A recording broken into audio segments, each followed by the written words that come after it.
오랜만에 다시 뵙습니다. 반갑습니다. 오늘 본문 말씀을 같이 보겠습니다.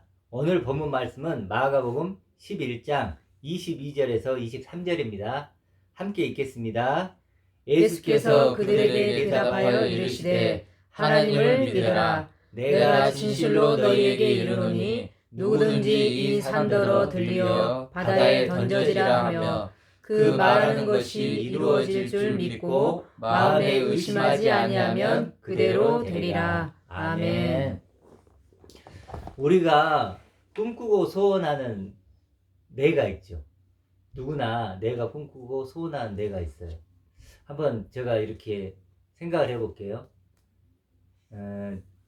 우린 친척 중에 그 매주 복권을 사는 사람이 있죠. 그런 사람 몇 명 있을 거예요, 아마. 그런데 복권이 당첨된 나 어때요? 기분 좋죠? 그려지고 복권이 당첨된 내가 너무 힘들고 어려운데 복권이 딱 당첨이 됐어요. 또 내가 공무원이 되기 위해서 몇 년 동안 공부를 했어요. 그러다가 공무원 합격을 했어요. 공무원 시험에 합격한 나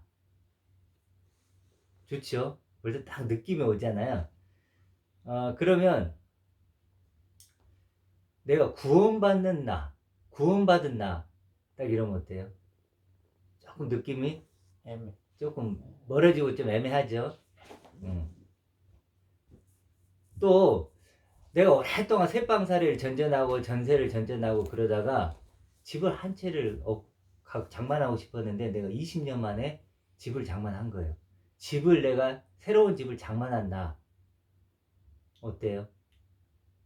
좋죠? 이렇게. 그런데 하나님의 아들이 된 나 어떻게 느껴지세요? 이게 조금 멀게 느껴지죠? 이 차이를 좀 느껴봐야 돼요. 내가 복권이 당첨되고 공무원이 시험에 합격한 나, 뭐 집을 장만한 나 이런 거 이렇게 금방 느껴지고 공감이 되고 당장 이렇게 기쁨이 좀 생기는데 구원받는 나, 하나님의 아들이 된 나, 이런 날을 이렇게 들으면 마음에 어떤 각자마다 좀 느끼는 것들이 다르라고 봅니다. 그래서 오늘은 하나님의 아들이 된다는 것 이거에 대해서 같이 좀 나눠보고자 해요. 구원받았다는 게 뭘까요? 달리 얘기하면 하나님의 아들이 되었다는 것입니다. 그런데 왜 우리가 하나님의 아들이 되어도 우리가 그것이 그렇게 기쁘고 감격이 되고 그러지 못할까? 그 이유는 내가 하나님의 아들이 되었다는 것의 의미와 가치를 잘 모르기 때문에 그래요. 내가 하나님의 아들이 되었다는 그 의미, 그게 어떤 의미지? 그리고 그게 어떤 가치가 있지? 하나님의 아들이 얼마짜리지? 우리가 실제로 이런 걸 잘 모르는 거예요. 성경은 이것을 모르는 것을 소경이 되었다고 하죠. 그래서 오늘 이 시간에는 우리가 그것에 영의 눈을 떠서 내가 하나님의 아들이 되었다는 것이 어떤 의미가 있고 가치가 있는 것인지를 생각해 보겠습니다. 하나님 아들 하면 딱 어떻게 생각이 돼요? 우리 원준이는? 듣기는 몇 번 들어봤죠? 하나님과 같이 되는 것. 하나님과 하나 되는 거. 그렇지, 뭐. 말만 이럴 수 있지. 말만 그렇지. 실제로 이제 그걸 지식적으로 알고 있지만 실제로 경험하고 그게 구체적으로 뭔지는 잘 안 느껴지는 거고, 이렇게. 사실 뭔가를 안다는 것은 내가 그걸 설명할 수 있고 얘기할 수 있다는 거죠. 그렇죠. 그 정도 돼야만 내가 그거에 대해서 알고 있다. 뭐 그렇죠. 그래서 오늘은 하나님의 아들이 된 나를 좀 생각해 보고자 합니다. 하나님의 아들인 나는 하나님이 주기로 약속된 나예요. 좀 잘 이해를 해봐야 돼요. 하나님이 주기로 약속된 나다. 그리고 하나님이 주기로 준비된 나예요.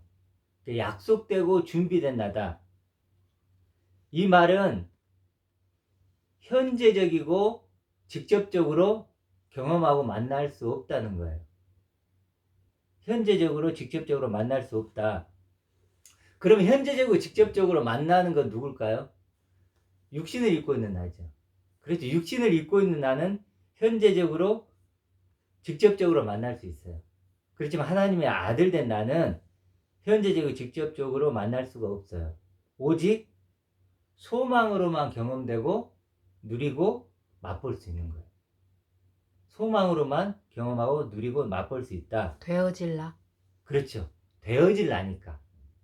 약속했지만 약속된 거니까 소망으로만, 그 약속을 내가 믿으면 소망이 생기겠죠. 그리고 소망 속에서만 만날 수 있는 나고 경험할 수 있는 나예요. 그래서 이걸 달리 제가 좀 멋있게 표현해 봤는데, 소망 속에서만 피어나는 꽃이에요. 소망 속에서만 피어나는 꽃이기 때문에 소망 속에서만 볼 수 있는 거지 다른 곳에는 볼 수가 없는 거예요. 결국 이 말은 방금 얘기했지만, 하나님의 약속은 나를 알고 내가 믿고 소망할 때만, 그럴 때만 비로소 경험되고 만날 수 있는, 맛볼 수 있는 그런 나라는 거예요. 그래서 그 하나님의 아들이 된 나는 하나님의 비밀이죠. 하나님만 숨겨진 비밀. 실제로 그 비밀을 발견하는 게 우리가 해야 될 일이에요. 보물찾기처럼. 우리 보물찾기 다 해보셨죠? 학교 때 선생님이 쪽지에다 적어가지고 숨겨놓죠. 그리고 숨겨놓은 자가 있어요. 그럼 뭐 해야 돼요? 우리는 그걸 찾는 거죠. 찾는 거예요. 그리고 마지막에는 누가 그 보물을 갖게 되죠? 찾은 사람. 찾은 사람만, 그 사람만 부르죠. 선생님이 보물 찾은 사람. 그럼 이제 찾은 사람 어때요? 하얀 종이를 가지고 가면 거기에 적힌 대로 뭐예요? 선생님이 그대로 주는 거죠.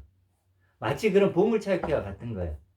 하나님의 아들이랑, 하나님의 아들이 된 나의 의미와 가치를 발견한 사람, 소망 속에서 그런 나를 발견한 사람, 그 사람만 뭐예요? 보물을 찾은 거고, 그 사람에게만 그런 이제 하나님의 아들됨의 아들로서 우리를 완성시켜 주는 거죠. 그래서 이 소망 속에서만 찾을 수 있는, 발견할 수 있는 하나님의 아들을 좀 더 생각해 보면, 하나님의 아들은 뭐예요? 하나님의 아들이니까 하나님의 영광에 참여하고 누릴 수 있는 나예요. 아까 우리 원준이가 얘기했듯이 하나님과 하나 된 존재다 이랬잖아요. 뭐 비슷한 얘기인데, 그러니까 이제 우리가 신앙생활을 하다 보면 하나님의 아들에도 많이 듣게 되잖아요. 각자가 느끼는 것들이 좀 다를 거예요. 근데 요즘에 이제 저는 개인적으로는 이 문장이 가장 제 마음에 와닿아요. 하나님의 영광에 내가 참여하게 되고 그 하나님의 영광을 누릴 수 있게 된 그런 나. 그런 내가 바로 하나님의 아들이죠. 그렇죠. 또 그리스도와 똑같은 그런 생명, 그런 영광스러운 생명을 누릴 존재. 그런 아들을 뭐라 하면 성경은 영생이라고도 해요. 영적인 생명, 영광스러운 생명, 이런 생명. 그래서 하나님의 아들은 영생을 가진 존재고, 또 아들이 된 나는 죽음이 없겠죠. 그래, 죽음이 없고 멸망이 없고 심판이 떠나가 버린 그런 존재죠. 그런 존재고, 그리고 탕자처럼, 탕자는 어땠죠? 돌아가니까 아버지가 다 준비해 놓죠. 송아지도 잡고 옷도 입히고 잔치도 벌이고, 그렇죠? 가락지도 끼우고. 가락지도 끼우고. 그렇죠. 가락지도 끼우고, 너는 내 아들이야, 다시 이렇게 받아주잖아요. 탕자는 아무것도 한 게 없죠. 아버지가 다 준비한 것처럼 실제로 내가 아들 된 나도, 내가 아들 된 나로 영원히 살아갈 건데, 그걸 누가 준비했다고요? 하나님 아버지가 다 준비하고 계시고 부족함이 없이 준비하고 계실 것을 준비해 놓은 존재, 그런 존재가 바로 하나님의 아들이죠. 물론 뭐 여러 가지로 하나님의 아들 된 나를 설명할 수 있겠지만, 크게 보면 이런 식으로 이제 쭉쭉쭉 이렇게 알아가면 우리가 되는 것 같아요. 그래서 하나님의 아들은 영원한 이제 나의 새 이름이죠. 영원한 내 이름이고, 그렇기 때문에 신비한 존재죠. 초월적인 존재고 엄청난 존재고 천하보다도 더 귀하죠. 더 크고. 그거 사실은 하나님의 아들이 된 나는 세상 것으로는 설명하고 표현하는 게 한계가 있죠. 우리가 하나님의 아들이라 그렇지만 그걸로도 담기 좀 부족한 존재죠. 왜 그러냐면 하나님이 우리에게 주고 싶은 내가 있는데, 그런 나는 인간의 언어로 표현하고 설명할 수밖에 없죠. 그래서 아들이라는 단어를 썼지만, 아들은 뭐예요? 뭐 내가 아들일지라도 오니가 떠나가고, 그렇죠. 그래, 한계가 있죠. 그렇지만 하나님은 그래도 인간의 언어를 가지고 표현을 하고 설명해야 되기 때문에 하나님의 아들이라는 단어를 쓴 거예요. 근데 실제로는 그걸로도 부족하죠. 그런 존재라는 거예요. 하나님의 아들 된 나는. 그리고 영원히 나로 살게 될 진짜 나예요. 영원히 나로 살게 될 거예요. 그 나로. 육신의 나는 뭐 한 30년? 아주 길게 보면 30년이면 끝나겠죠. 그렇지만 그 30년이 끝나면 이제 영원히 나로 살게 될 진짜 나를 만나서 그런 나로 살게 될 거예요. 그게 바로 하나님의 아들이죠. 아들. 그리고 이제 이런 나는 그럼 결국 하나님이 계획하고 완성할 나죠. 그렇죠. 누가 이런 나를 계획할 수 있고 이런 나를 누가 완성할 수 있겠어요. 그래서 하나님이 많이 계획하고 완성할 수 있는 나이기 때문에 하나님 안에서만 만날 수 있는 나다. 이렇게도 표현할 수 있겠죠. 하나님 안에서만 만날 수 있는 나고, 그리고 내가 믿고 소망할 때만 경험되는 나이기 때문에 소망 안에서만 만날 수 있는 나다. 이렇게 설명할 수 있어요. 여기까지 이해가 됐죠. 조금만 더 나가보면 이런 내가 되면 하나님과 언약 관계를 맺는 내가 되는 거예요. 언약. 그래서 우리가 언약에 충실한 상태가 되는 걸 믿음이라 그러거든요. 성경에서는. 내가 하나님과의 언약 관계가 맺어지고 그 충실하게 내가 그 언약을 이행하면 그걸 믿음이 있다. 이렇게 하는데, 만약에 그런 믿음이 있으려면 어떻게 돼야 될까요? 선행해야 될 게 언약 관계가 먼저 있어야 되죠. 언약이 없으면 뭣도 없다? 믿음도 없는 거예요. 성경 말씀? 그렇죠. 언약은 뭐예요? 하나님 말로 말씀. 약속한 거예요. 하나님과 내가 이 말씀으로 약속한 거예요. 하나님은 넌 내 아들이야. 그럼 뭐예요? 나는 맞습니다. 하나님 내가 아들입니다. 그럼 뭐예요? 언약 관계가 성립이 됐고, 그 언약 관계를 내가 하나님의 아들의 의미와 가치를 쭉 알아가고, 그럼 뭐예요? 난 충실히 이행하는 거니까 그걸 너는 믿음이 있구나라고 하는 거예요. 그렇기 때문에 언약 관계가 성립이 안 되면 믿음도 성립이 안 되는 거예요. 그렇죠. 언약 관계가 먼저고 그 다음에 그걸 충실히 하면 그걸 믿음이 있다고 하는 거죠. 그렇기 때문에 우리는 하나님의 아들이 된 나를 알아가는 그 일, 그게 물론 구원에 이르도록 자라간다 뭐 이렇게 표현하는데 그런 것이라고 할 수 있죠. 이렇게 우리는 소망 속에서 하나님의 아들이 된 나를 만나야 되고, 소망 안에 숨겨져 있는 나를 발견해 가야 돼요. 우리가 해야 될 일인데, 우리는 그런데 정말 우리가 그러고 있는가라고 생각을 해봤을 때 우리는 그 하나님의 아들이 되었다고 하는데도 그 기쁨이 없고 감격이 없는 이유는 뭘까?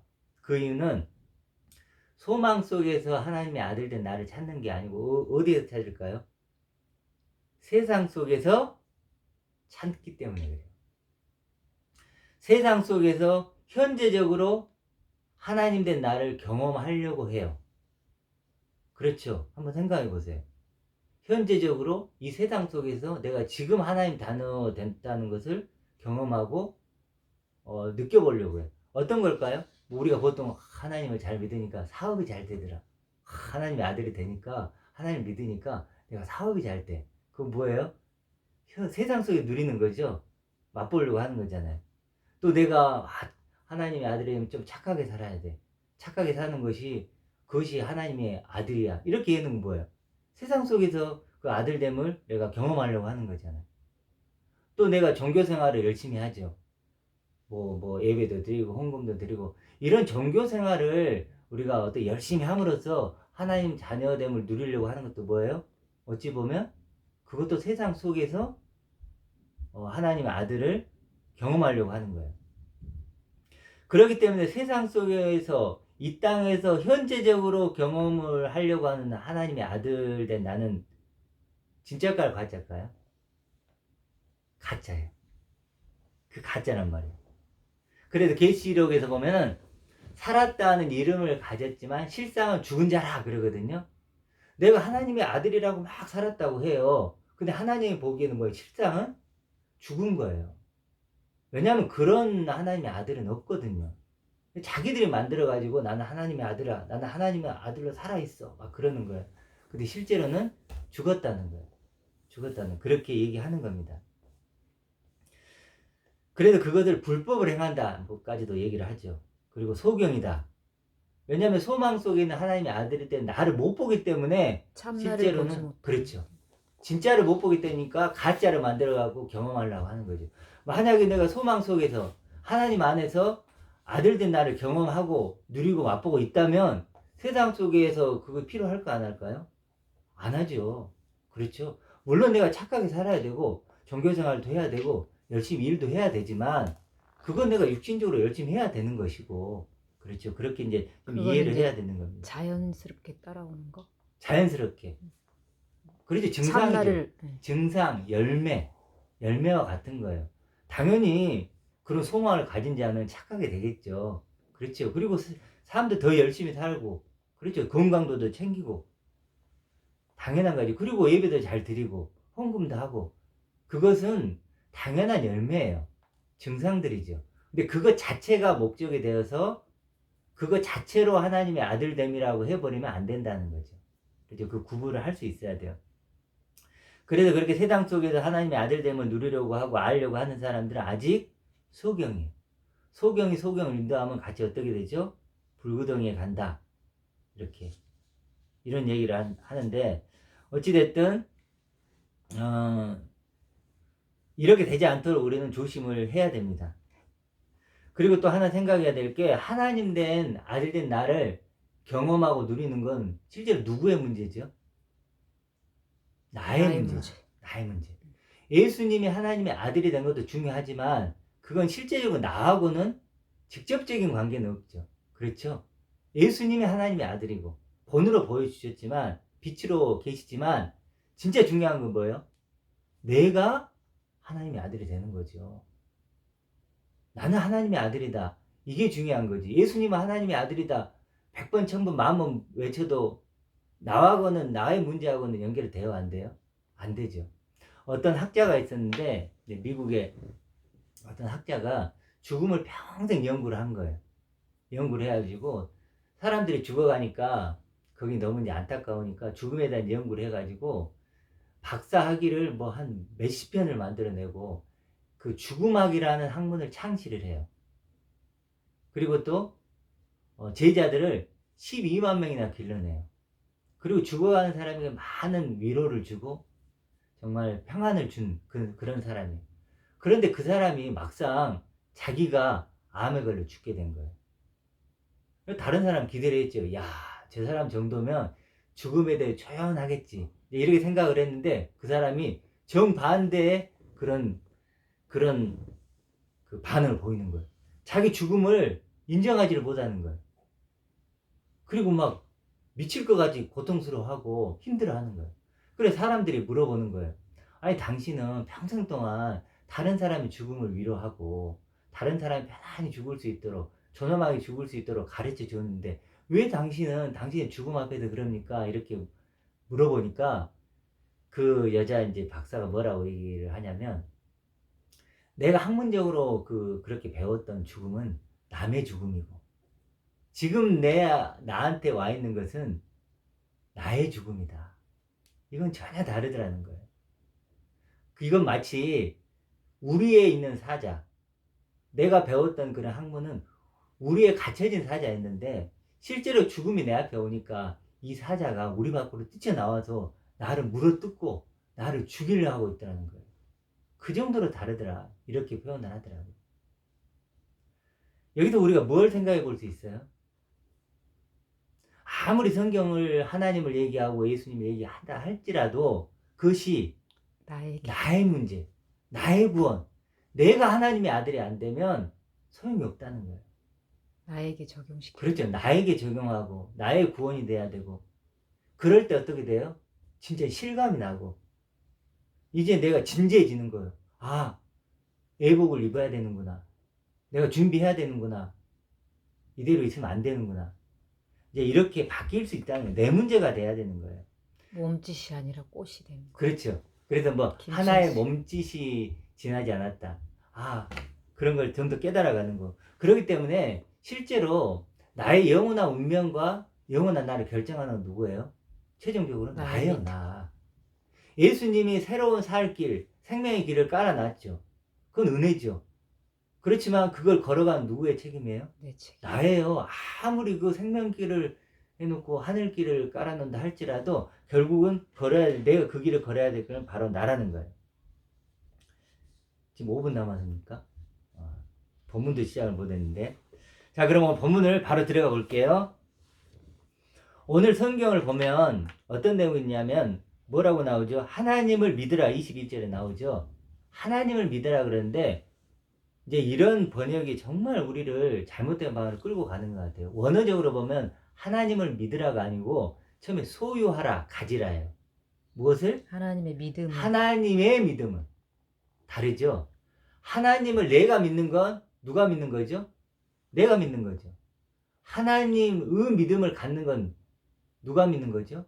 누구의 믿음이죠? 하나님의 믿음이죠. 방향성이 다르죠. 내가 하나님을 믿으면 방향성이 어떻게 가요? 화살표가 하나님께 가죠. 하나님의 믿음은 방향성이 어디로 오죠? 믿음. 나를 믿는 거죠. 하나님의 믿음. 하나님이 나를 어떻게 믿는 거예요? 이 차이가 분명히 느껴질 거예요. 그러니까 이 본문은 뭐냐면 하나님의 믿음을 소유하라. 하나님의 믿음을 가지라는 말은 다른 말을 하면 하나님의 믿음을 너의 믿음이 되게 하라는 거예요. 하나님이 널 아들로 보고 있고 너를 사랑하고 있고 엄청난 계획을 갖고 있고 모든 걸 준비하고 있다. 그렇게 너를 믿고 있다. 그러니 너도 너를 그렇게 믿으라는 거예요. 하나님의 믿음이 너의 믿음 되게 하라. 이게 바로 이 본문이 요구하는 거예요. 이게 누구의 명령이에요? 예수님의 명령이죠. 왜 이런 명령을 했을까요? 예수님 자신도 그러니까. 하나님 아버지의 믿음을 누가 갖고 있어요? 예수님이 가지고 있고. 예수님의 믿음을 누구에게 주는 거예요? 우리에게 주는 거예요. 그 믿음은 그럼 같을까요? 다를까요? 하나죠. 그렇죠. 하나님의 믿음, 말씀, 하나님 사랑이 예수님께로, 그리고 예수님의 왔던 그 믿음이 내게로 오는 거예요. 그래서 나의 믿음이 되는 거예요. 이제는 나의 비밀이 되는 거예요. 나의 소망이 되는 거고. 그렇죠? 그렇게 연결이 되는 거예요. 그렇게 하면 어떻게 된다는 거예요? 산이 들려 바다에 던질 수 있다는 거예요. 산이란 건 여기서 뭘까요? 유대인들이 생각하는 산은 뭐예요? 바로 성전이죠. 성전.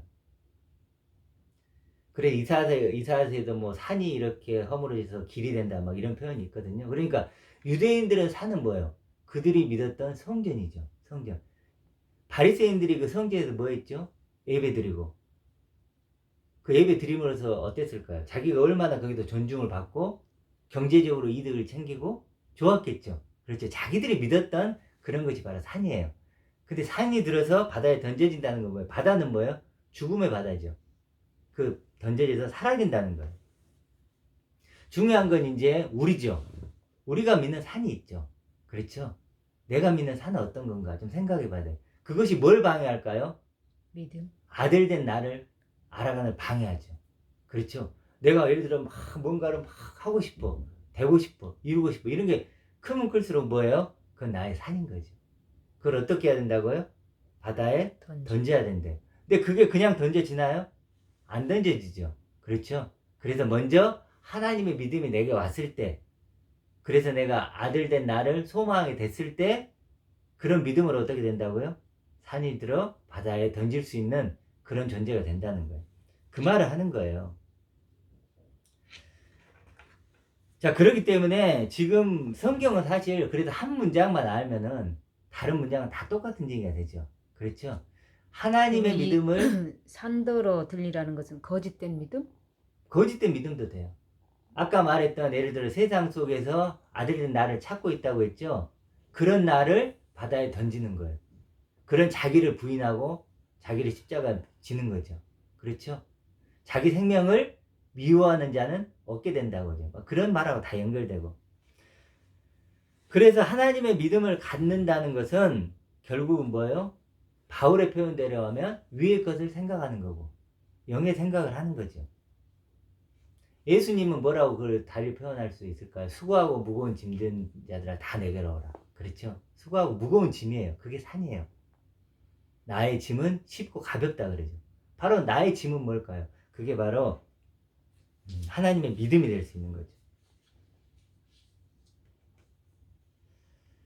지금 세례, 회개 이런 말을 이제 우리가 좀 단어들을 좀 살펴봐야 되는데 이제 이렇게 가면 너무 멀어지기 때문에 통과해서 회개로만 하나 마지막으로 얘기를 할게.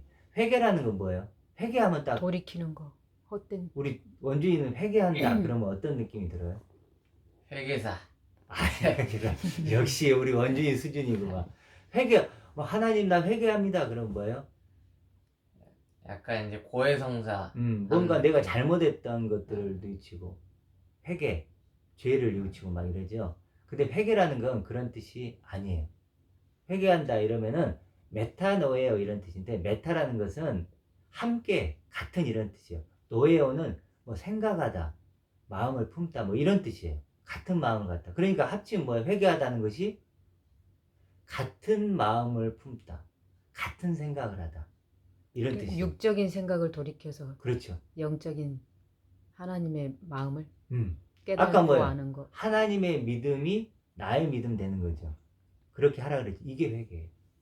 하나님과 같은 믿음, 같은 생각, 같은 원함을 갖는 거예요. 그게 뭐예요? 회개하는 거죠. 완전히 다르죠. 내가 뭐 옛날에 잘못했으면 물론 이런 것도 필요하죠. 필요한데 본질적으로 회개라면 그런 거예요. 죄를 깨닫는 것도 마찬가지예요. 다 그런 거예요. 자, 그래서 결국은 그렇다면 성경이 우리에게 얘기하는 것은 바로 하나라는 거예요. 회개하라고 하는 것이나 죄를 깨달으라 하는 것이나 뭐 세례를 받으라는 것이나 다 똑같아요. 뭘까요? 하나님의 마음을 그렇지. 하나님의 마음을 아는 알아서 하나님의 아들 된 너를 알아가라는 거예요.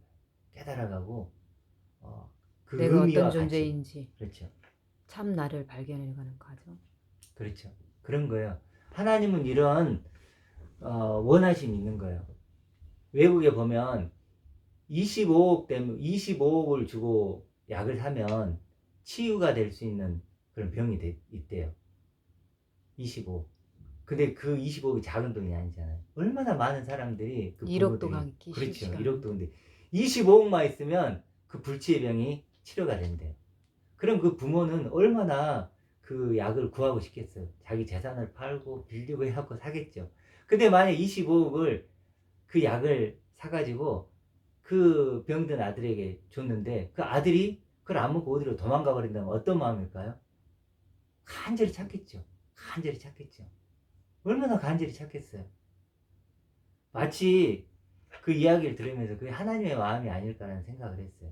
하나님도 지금 그렇게 우리를 찾는 거예요. 그 약을 가지고 생명의 약을 가지고 우리를 찾아내는 거예요. 이걸 먹으면 내가 영원히 살 수 있는데 영원히 내 아들이 될 수 있는데 그런 마음으로 찾고 계시거든요.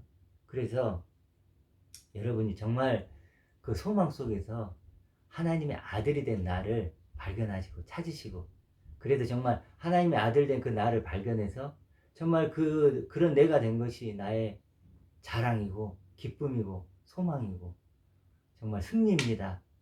사랑입니다. 이렇게 고백할 수 있는 저와 여러분이 되길 소망합니다. 아멘.